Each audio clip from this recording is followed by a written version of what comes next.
Look at any active business, and what you see is a continuous, chaotic exchange of value. Customers hand over cash, baristas hand over coffee, new supplies arrive, and wages are paid out. Determining the actual health of a business by simply watching these raw transactions is impossible. To measure what the business is actually worth, you have to stop the clock and freeze the financial reality at an exact millisecond. That frozen snapshot is called a balance sheet. It is a strictly formatted document that captures a company's financial position at a single specific point in time. For our case study, we are going to freeze time for the Java Vibes coffee shop precisely at the close of business on September 30th. At this frozen moment, the volume of coffees sold earlier in the day no longer matters. Financial health is determined entirely by a structured matrix that measures exactly what the business owns against exactly what it owes. Decoding whether Java Vibes will survive the coming year comes down to an uncompromising mathematical law. This is the accounting equation: assets equal liabilities plus capital.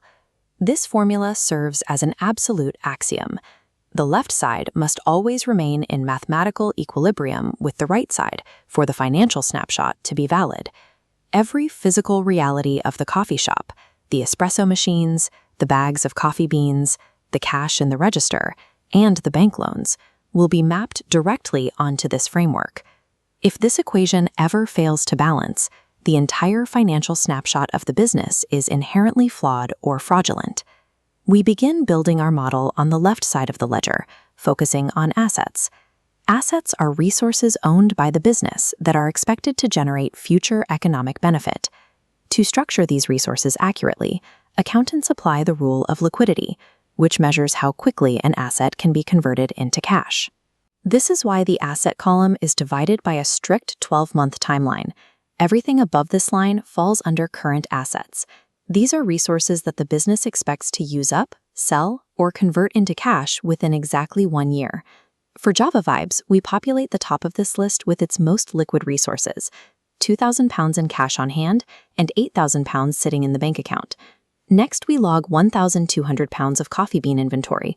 Because these beans will be ground and sold as drinks in the short term, they hold immediate conversion value. Finally, we record trade receivables, which is simply money owed to the business by its customers.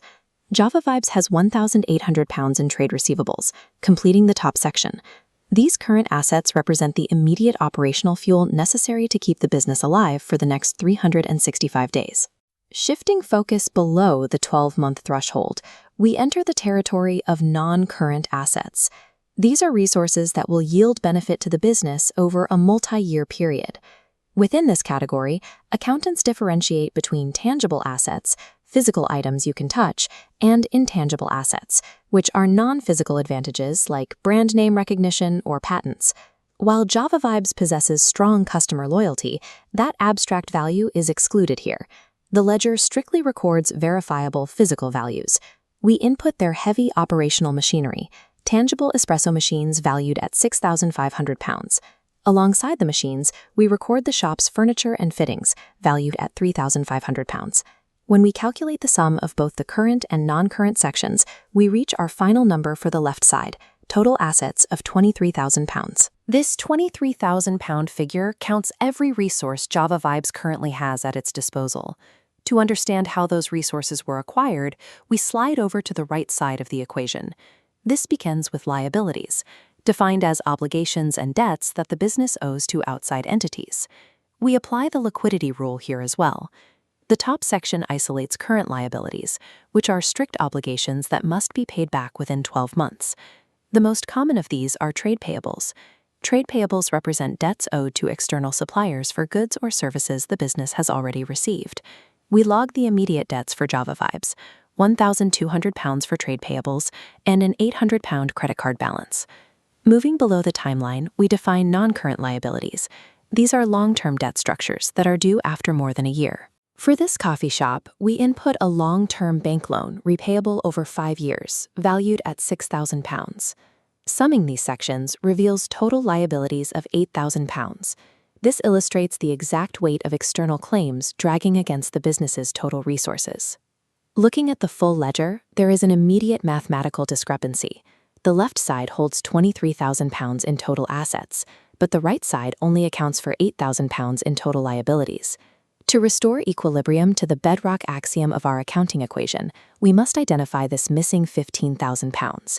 This gap is filled by capital, also known as owner's equity. Capital represents the internal claim on the business's assets by its owners. Capital is comprised of two parts: the original cash investment the owner put into the business, plus any retained profits kept within the company rather than paid out. We input the initial owner's investment of £10,000 into the capital section. Next, we log the retained profit of £5,000, bringing the total capital to the necessary £15,000. Capital represents the owner's underlying stake in the business's resource pool, distinguishing it from the external debts owed to creditors. We now have a fully assembled balance sheet for Java Vibes, organized by liquidity and obligation. We execute the mathematical proof by adding the total liabilities of £8,000 to the total capital of £15,000. The right side totals exactly £23,000, perfectly matching the total assets on the left. The equation resolves, and the scales lock into perfect immovable equilibrium. This proves the definitive rule of business finance. Every single asset inside a company is funded exclusively by one of two methods: borrowing money from external entities or utilizing the owner's equity. Transitioning away from the specific numbers of Java Vibes, we can see the broader strategic purpose of this document. By isolating the top sections, anyone can compare current assets directly against current liabilities. This instantly reveals if a business possesses the immediate liquid fuel required to survive at short-term depths over the coming year. Scanning further down to analyze non-current debt reveals the long-term structural burden the business must carry into the future. Because the accounting equation strictly governs the architecture of this analysis, it is impossible for a company to hide newly acquired resources or obscure mounting debts. The math forces total visibility. Ultimately, the balance sheet provides a mathematically verifiable blueprint for assessing a company's capacity for financial survival.